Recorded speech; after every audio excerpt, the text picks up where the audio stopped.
मान हो अपमान हो या कि जय जयकार हो, कर्तव्य से डिगता नहीं वो, जीत हो या हार हो। दे रहा संदेश सारे विश्व को बंधुत्व का, चढ़कर सनातन की शिखा, परिचय दिया हिंदुत्व का। स्नेह की एक बूंद पे वो प्रेम की गंगा बहा दे, किंतु सम्मुख बैरियों के दहकी हुई अगन सा है, वो एक सुमन मधुबन सा है।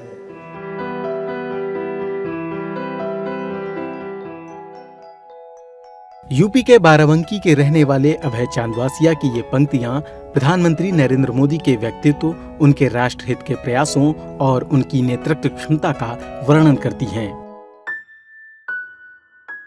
अभय चांदवासिया पिछले 20 वर्षों से खुद मोटर न्यूरॉन डिसऑर्डर से पीड़ित हैं और वर्तमान में 95% शारीरिक अक्षमता के साथ जीवन व्यतीत कर रहे हैं। लेकिन उनके हौसले इतने बुलंद हैं कि शारीरिक अक्षमता के बावजूद पीएम नरेंद्र मोदी को लेकर उनके दिल में जो भाव है, उसे अपनी कविता के माध्यम से बताया है। कितने मुकद्दर हैं सवारे राह जीने की दिखाई, लेकिन कभी अभिमान की परछाई तक भी छू न पाई। प्रधानमंत्री जी के लिए जो कुछ भी हमने कविता में लिखा है, ये तो एक बहुत छोटी सी वानगी है, एक छोटा सा नमूना। कोई कवि लिखने पे आए तो मोदी जी का व्यक्तित्व इतना विशाल और महान है कि मैं ऐसी 10-20 रचनाएं और मोदी जी के लिए लिख सकता हूँ। पिछले 4 वर्षों से वो न बैठ सकते हैं, न वो खुद खा सकते हैं। बस हाथ की कुछ उंगलियों का मूवमेंट करके माउस के माध्यम से उन्होंने प्रधानमंत्री के लिए शब्द गढ़े और भारती का सारथी शीर्षक कविता का उन्होंने जो रूप दिया, वो अद्भुत, अविश्वसनीय और अकल्पनीय है। एक छोटी सी बात है कि मन के हारे हार और मन के जीते जीत।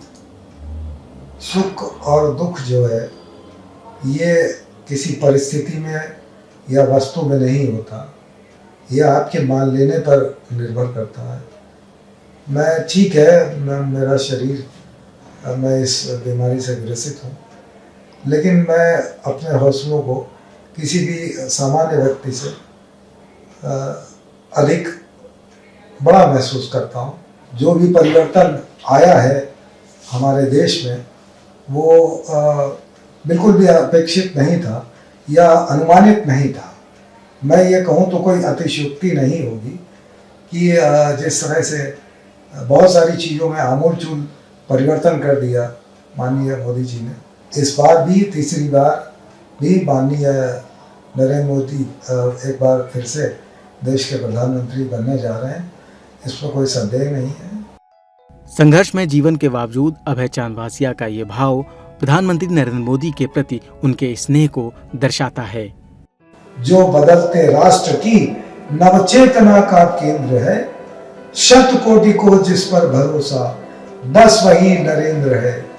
इसलिए उनको समर्पित यह शब्दों की पुष्पांजलि भाव से परिपूर्ण होकर उनको एक नमन सा है। वो जो एक सुमन मधुबन सा है, नायक वही जनमन का।